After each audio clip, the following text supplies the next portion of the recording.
Россия төбәкләрендә эшләүче татар теле һәм әдәбияты укытучылары Казанда уза торган мондый очрашуларны, семинар киңәшмәләрне көтеп алалар. Чөнки бирегә алар Казанны күреп, дуслар белән очрашу өчен генә түгел, үзара тәҗрибә уртаклашып, бүгенге шартларда ана теле укытуның яңа алымнарын өйрәнеп, яңа китаплар һәм дәреслекләр алу өчен дә киләләр. Программаны төзегәндә без әлбәттә инде махсус төзибез. Әйтергә кирәк, менә бу безнең укытучыларыбыз өчен әлбәттә инде ул кызыклы, эчтәлекле, чөнки алар безнең бар укытучыларыбыз беренче тапкыр килгән укытучыларыбыз. Мәсәлән, Астраханнан, Иркутскидан, быел Тамбов өлкәсендәге татар теле һәм әдәбияты укытучыларыбыз катнаша. Чыннан да быел катнашучыларның байтагы бу мәртәбәле чарада беренче тапкыр гына әле. Шундыйларның берсе Ульяновск өлкәсенең Чынлы районы мәгариф бүлеге җитәкчесе Наил Мөдәрисов. Беренче тапкыр гына киләм әле. Бик тә матур, бик тә сыкланып, бик тә гаҗәп. Бу мәктәптә йөреп эшләп килеп тора.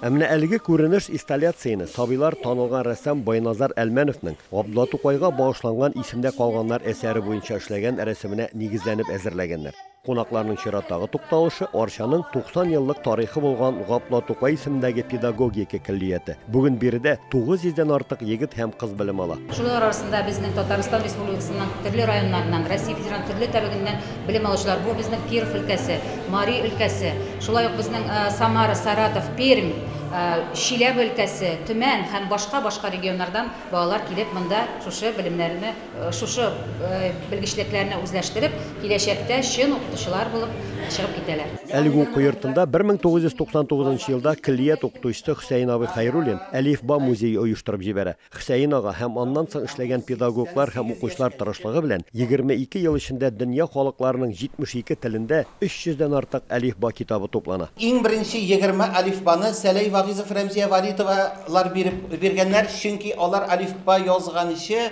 20 халыкның әлифбасын өйрәнгәннәр. Россия төбәкләреннән килгән татар теле укытучылары Арчаның Тукай белән бәйле байтак урыннарында булдылар. Аларны биредә шагыйрьнең әкият геройлары Шүрәле, Суаналар да каршы алды. Сөйлем шартымны сиңа, яхшылап тыңлап тор әнә. Шунда бар иш бик узын һәм бик юан бер бүрәнә. Бүрәнәнең бер очында бар әшелгән ярыгы. Шул җиреннән нык кына син тот, эй урман сарыгы. Әмма монсы инде яңа Кырлай авылында кечкенә Апуш Тукайның бала чагы узган Сәгъди абзый хуҗалыгы. Биредә шагыйрьнең шәхси әйберләре белән бергә ул яшәгән чордагы савыт-саба, йорт җир җиһазлары да куелган. Авыл картларының әйтүенә караганда, минем арттагы әлеге наратны 1893 елның язында Сәгъди абзый белән кечкенә Тукай утыртканнар. Ана тел укытучыларының зур җыены икенче көнне Казанның халыклар дуслыгы йортында дәвам итте. Ел саен уза торган бу чара мәгълүм сәбәпләр аркасында узган ел булмаган иде. Шуңа күрә мөгаллимәләрнең сөйләшер сүзләре, уртаклашыр фикерләре дә күп җыелган. Әлбәттә инде сүз беренче чиратта татар теле, дәреслекләр һәм сәгатьләр саны хакында барды. Аллага шөкер, кимеми.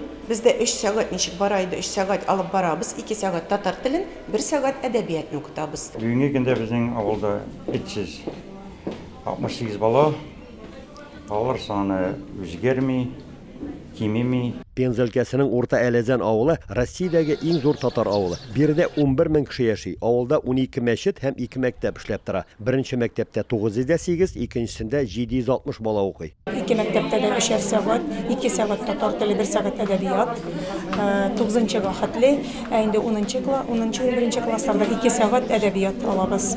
Балалар бик яратып укыйлар. Безнең татар телен кысарга ниятләре дә юк, бик әйбәт укытыла. Чуашстанның Тукай авылында да балалар саны кимми. Ел сайын беренче сыйныфка 30-35 бала килә. 3 татар теле, 2 әдәбият, беренче класстан алып 9 класска укытыла.